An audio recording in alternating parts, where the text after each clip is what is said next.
दुख मिले तो जग से भागे, सुख मिले तो भागे जग में, यह ना वैराग्य कहावे। अगर तुम अपने आप को आध्यात्मिक कहते हो, समझते हो, खुद को धार्मिक समझते हो, अगर तुम्हें ये लग रहा है कि तुम्हें वैराग्य उठ रहा है, तो ध्यान से सुनना। दुख मिले तो जग से भागे, सुख मिले तो भागे जग में। अक्सर लोग संसार से भागने को, दुख से भागने को वैराग्य समझ लेते हैं। लोगों को लगता है कि वो धार्मिक हो गए हैं, वो आध्यात्मिक हो गए हैं, उन्हें परमात्मा की पुकार आ रही है। पर क्या सचमुच ऐसा है? अगर ऐसा ही है तो आज इस देश में और दुनिया भर में लाखों करोड़ों लोग अपने आप को आध्यात्मिक, धार्मिक, वैरागी, साधु, संत कहते हैं। क्या सचमुच उन्हें वैराग्य उठा है या बात कुछ और है? भला होता संसार का अगर सचमुच वो वैरागी हो जाते। लेकिन बात क्या है? बात यही है कि दुख मिले तो जग से भागे, सुख मिले तो भागे जग में। अक्सर अधिकांश लोग अपने दुख से भाग रहे होते हैं, दुख से भाग रहे होते हैं सुख की तलाश में, और उनको लग रहा होता है कि वो धार्मिक हो गए। उन्होंने तो धर्म को, अध्यात्म को बस एक विकल्प के तौर पर चुना होता है कि शायद यहाँ पर सुख मिल जाए। और इसीलिए जब सच्चे अध्यात्म की तरफ वो आते हैं तो पहले तो वो उन्हें लुभावना लगता है, बड़ा सुहाता है, खींचता है अपनी ओर, आकर्षित करता है। लेकिन धीरे धीरे फिर डराता भी है। क्यों? क्योंकि तुम कह रहे हो कि तुम वैरागी हो गए हो, तो वो तुम्हारी उन जड़ों को खोदने लगता है जो तुमने संसार में गाड़ रखी है। पर चूंकि तुम वैरागी हुए नहीं थे, बस तुम अपने दुख से भागे थे, संसार की व्यर्थता तुम्हें दिखाई नहीं दी थी, तुम तो सुख की तलाश में आए थे। और इसीलिए जब देखते हो कि तुम्हारी तो जड़ें ही उखड़ रही है, तो तुम वापस भाग जाते हो।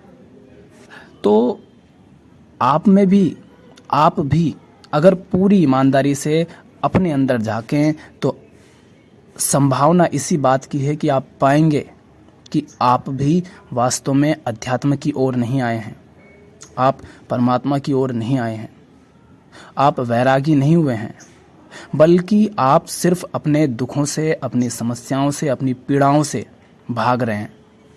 और इसका प्रमाण क्या है? इसका प्रमाण यह है कि यदि तुम्हारे वो सारे दुख मिटा दिए जाएं, यदि तुम्हारी वो सारी समस्याएं हटा दी जाएं, या फिर तुम्हें वो सारी उपलब्धियां, वो सारे सुख मिल जाएं, वो सारी सफलताएं मिल जाएं जिनकी तुम आकांक्षा करते हो, तो तुम वापस उसी संसार में लौट जाओगे और तुम्हें अध्यात्म की एक बार भी याद नहीं आएगी। देखो अपने अंदर, क्या ऐसा ही नहीं है? क्या तुम भी दुख के कारण ही अध्यात्म की ओर नहीं आए हो? क्या तुम भी सुख की उम्मीद में ही अध्यात्म की ओर नहीं बढ़े हो? पूछो अपने आप से पूरी ईमानदारी से कि जो भी तुम्हारी इच्छाएं हैं, कामनाएं हैं, जो भी तुम्हारी वासनाएं हैं, जितना तुम पैसा चाहते हो, जो तुम सफलता चाहते हो, जितना मान सम्मान तुम समाज से और लोगों से बटोरना चाहते हो, जो पद प्रतिष्ठा तुम पाना चाहते हो, अगर वो सब तुम्हें मिलना लग जाए, क्या तब भी तुम अध्यात्म की ओर बढ़ोगे? अगर तुम ईमानदार हो तो तुम भी ये जानते हो कि अगर तुम्हारी वो सारी समस्याएं मिट जाएं जो कि जीवन में अभी खड़ी हुई हैं, तो तुम वापस उधर ही मुड़ जाओगे। तो हमने कहा कि दुख मिले तो जग से भागे, और सुख मिले तो भागे जग में। अगर तुम्हें दुख मिलता है तो तुम जग से, संसार से भागते हो। तुम इसलिए नहीं भागते हो कि संसार की व्यर्थता, सारे सुख और दुख सब की व्यर्थता तुम्हें नजर आ गई। तुम इसलिए भागते हो क्योंकि अभी दुख है। और सुख मिले तो भागे जग में, और जैसे ही तुम्हें सुख दिखाई देता है तो तुम वापस संसार की तरफ मुड़ जाते हो, उधर ही लौट जाते हो। तो एक बात ध्यान रखो, दुख से भागना वैराग्य नहीं है। दुख के कारण किसी चीज को, वस्तु को, व्यक्ति को नकार देना, उसको वैराग्य नहीं कहते हैं। इसीलिए लोगों को बड़ी हैरानी होती है जब वो देखते हैं कि बुद्ध, महावीर जैसे बड़े बड़े राजाओं के पुत्र, बड़े राजकुमार, सारा राजपाट, धन दौलत, ऐश्वर्य, मान सम्मान, भोग की सारी वस्तुएं, वासना पूर्ति की सारी वस्तुएं, उनको सुंदर स्त्रियां उपलब्ध है, अच्छा भोजन उपलब्ध है, मान सम्मान है, पहचान है, सब कुछ है। लेकिन कितने नासमझ हैं, सब कुछ छोड़ दिया और कटोरा पकड़ लिया हाथ में। ये क्यों होती है लोगों को हैरानी? क्यों लोग धार्मिक या आध्यात्मिक हो जाते हैं, उसके बाद भी पूछते हैं कि उन्होंने ऐसा क्यों किया, उन्होंने घर क्यों छोड़ा, उन्होंने महल क्यों छोड़ा, उनके पास तो सब कुछ था, फिर वो क्यों सब छोड़कर आ गए? क्यों होती है हैरानी? ये हैरानी तुम्हें इसीलिए होती है क्योंकि तुम झूठे वैरागी हो, क्योंकि तुम संसार की व्यर्थता को जानकर अध्यात्म की ओर नहीं आए हो। तुम तो दुख से भागकर आए हो और सुख की चाहत में आए हो। बुद्ध हो या महावीर या हो मीराबाई, उन्होंने उन सब की व्यर्थता जान ली थी जिनके पीछे तुम दौड़ते हो। तुमने सुख दुख की व्यर्थता नहीं देखी, बल्कि दुख का तुम पर तमाचा पड़ा तो तुम दौड़े दौड़े आ गए परमात्मा के सामने झोली फैलाने। कबीर साहब कहते हैं, दुख में सुमिरन सब करे, सुख में करे ना कोई, जो सुख में सुमिरन करे दुख काहे को होए। क्या कह रहे हैं वो ये नहीं कह रहे हैं कि दुख में सुमिरन सब करे, सुख में करे ना कोई। ये मत समझ लेना कि दुख में हम परमात्मा का सुमिरन करते हैं। अब तुम्हें बात समझ आ रही होगी कि जब तुम संसार से भागते हो अध्यात्म की ओर और उसे नाम दे देते हो कि हम वैरागी हो गए हैं, वास्तव में तुम दुख से भाग रहे हो। और दुख से इसलिए नहीं भाग रहे हो कि तुम्हें परमात्मा प्यारा हो गया है। दुख में तुम परमात्मा का सुमिरन नहीं कर रहे हो। देखना, जब भी तुम्हारे जीवन में दुख आता है तुम किसे याद करते हो? तुम सुख की याद करते हो। तुम मंदिर जाते हो परमात्मा के लिए नहीं, परमात्मा से सुख की मांग करने। तुम सुख मांगने जाते हो। तो तुम अगर संसार के दुखों से भाग करके अध्यात्म, धर्म इसकी ओर बढ़ते हो और नाम उसे वैराग्य का दे देते हो तो तुम झूठे हो। तुम्हें अभी संसार की नश्वरता, उसकी व्यर्थता नहीं दिखी। तुम नहीं देख पाते हो कि सुख और दुख अलग नहीं है, क्योंकि दुख ही सुख का मुखौटा पहन कर आता है। राक्षस भी साधु संत का वेश रख कर ही आता है। नहीं तो सीता माता क्यों जाती रावण के जाल में? रावण भी साधु बनकर ही आया था। सुख भी और दुख भी ऐसे ही हैं। दुख सुख का रूप रखकर ही हमारे जीवन में आता है, और सुख के समय पर हम ध्यान ही नहीं देते, सुमिरन ही नहीं करते। इतनी गलतियां कर दी फिर भी उनको बिसार देते हैं।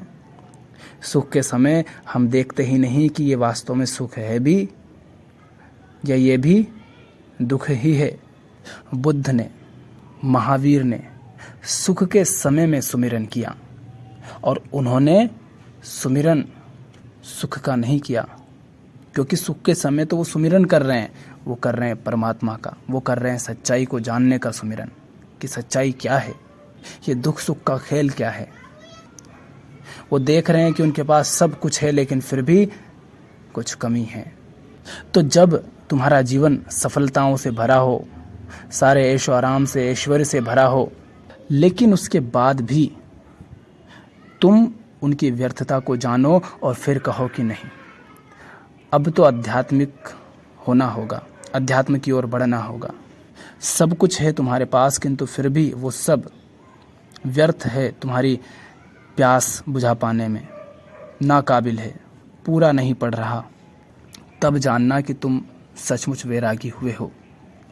और इसका फिर ये अर्थ मत लगा लेना कि जब तक हमारे पास वो सब नहीं होगा तब तक तो हमें उसकी व्यर्थता दिखेगी नहीं। फिर अगर ऐसी बात है तो कबीर साहब को देख लेना, रविदास जी को देख लेना, उनके पास थोड़ी ना सब कुछ था इतना, बुद्ध और महावीर जैसा। वो तो तुम्हारी दृष्टि पर निर्भर करता है कि तुम किस तरह से देख पाते हो। जहाँ हो वहीं रहते रहते देख पाते हो, दूसरों के पास जिनके पास है उनके पास देख करके जान पाते हो, या फिर खुद हासिल करके जान पाते हो। या तो दूसरे का जला हाथ देख करके, उसकी पीड़ा देख करके जान जाओ, या फिर खुद हाथ जला लो तो फिर जान लो। पर हाँ, खुद हाथ जलाओगे तो नुकसान ज़्यादा हो जाएगा, उधर हाथ जल जाएगा और इधर समय बीत जाएगा। तो जानो कि दुख से भागना वैराग्य नहीं है। संसार के सुख और दुख दोनों की व्यर्थता को जानना, नश्वरता को जानना, उसके मिथ्यापन को जानना और इससे ऊपर उठ जाना वैराग्य है। तो अभी देखो, क्या तुम जीवन की समस्याओं से परेशान होकर के, असफलताओं के कारण मंदिर, मस्जिद, गुरुद्वारों, ग्रंथों की तरफ भाग रहे हो? ये सब कुछ की तुम्हें व्यर्थता दिखने लगी है, इसलिए भाग रहे हो। अगर अभी भी सुख की तलाश में भाग रहे हो तो इसका अर्थ है कि तुम अभी दुख से ही भाग रहे हो, क्योंकि दुख का तमाचा पड़ता ही इसीलिए है क्योंकि तुम्हें सुख की आकांक्षा है। जो सुख की आकांक्षा नहीं करता उसे फिर दुख के तमाचे नहीं पड़ते।